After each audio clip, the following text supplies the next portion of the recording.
WireScript, or trinary, or ternary Dscript, is a version of Dscript where each letter is represented by 3 trits. A trit is like a bit, except that a trit has 3 values, whereas a bit only has 2. Each trit can be 0, 1, or 2. Each value is represented by a 90-degree corner, a 180-degree curve, or a 270-degree loop. 3 trits yields 27 possibilities. That's a full English alphabet plus an extra character for spaces. 0 degrees is meaningless, as it just continues the line on forward and cannot be identified. 360 degrees is hard to distinguish from 270 sometimes, so neither of these is used. Absolute orientation is relative, so it's not used either. Relative orientation, like left, right, causes far too many unintended line crossings. For example, 3 left turns forces you to cross the line and make a loop with corners, so neither of those is used either. The entry point is commonly denoted by a dot. Corners and loops provide a choice of direction. You can go left or right, or up or down. 180-degree curves have no such choice. You must return on the same path from which you came.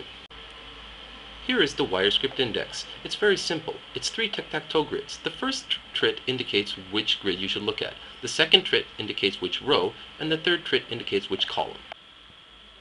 Here's the word 3 written in WireScript. I've extended the lines between each letter to make them easier to read for practice purposes. Now, one of the first interesting points about WireScript is if you mirror it horizontally, it still reads the same. Mirror it vertically, it still reads the same. This is kind of why I like to call it a 1D script. It doesn't really matter any kind of orientation, top, down, left, right. Now, you might be concerned about coming in the wrong way. If things can be flipped around, then you can be flipped around and accidentally come in the end instead of the beginning if you don't have the correct starting point. This is a bit of an issue, but first of all, it's not just going to be the letters getting reversed. The letters are going to become other letters, or many of them will anyways, because the trits will be reversed. E's will become M's, for example, and R's will become Z's. So it's most likely that any legible English text will become garbled letters if you read it backwards. You should be able to quickly realize when you've come in the wrong point.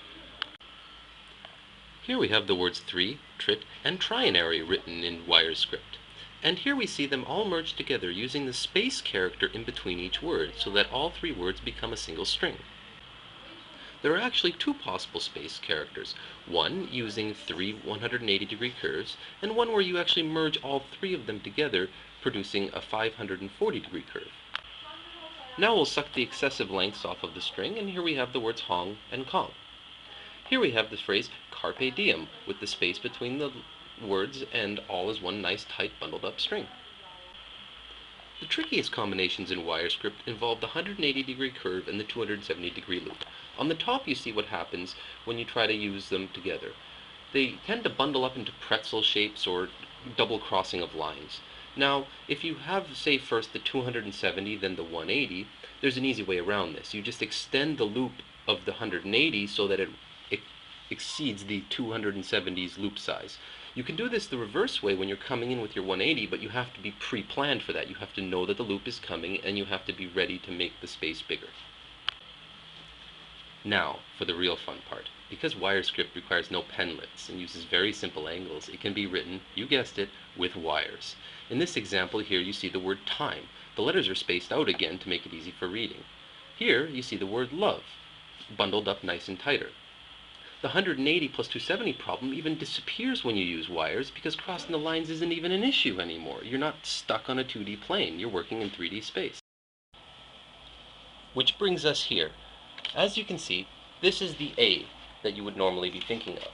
But now that we're working in 3 dimensions with wires, this is also an A. There are 3 90-degree corners on it, a perfect A. So by using wires we can escape the flat surface of paper and write in 3 dimensions. You can make use of all 3 axes of 3-dimensional space. Here is some text. All human beings are born free. Now, as you can see, I've chosen to flip between using various axes as I'm writing. This is a space at the end, and this is a starting curl, as I call it. What this allows us to do is you can write a word in WireScript, and then you can hook them together quite easily. These are all perfectly valid WireScript and read the words that they are read as the. Here we have the word love in WireScript. I use this to indicate start and this to indicate the space at the end. Now let's see what we can do in the 3 dimensions. I like to start by building it in 2 dimensions. It makes it easier. And then you can just start to easily bend it. And it'll wrap around in 3 dimensions. I can take this corner, as long as there's still a 90-degree corner, so I can twist it that way. It still reads the same. I can twist it that way. It still reads the same. Be careful how many times you twist. Eventually the wire might break. But we can wrap our words up quite quickly into a 3D shape. Put that over that way. And then I'll come around again, I guess. No, I'll leave that like that, and I'll come out like that. That's good. It hangs pretty well. I've got a hook at the top to go to the previous word. Got a loop here at the bottom. It makes a nice 3D shape. Now, structural integrity starts to become an issue after a while. If you start making longer and bigger structures, one way to get around that is to reuse spaces. So to come back and support one line with another, or even better, if when you're building it, you can thread it through the loop. It will share the weight across the structure.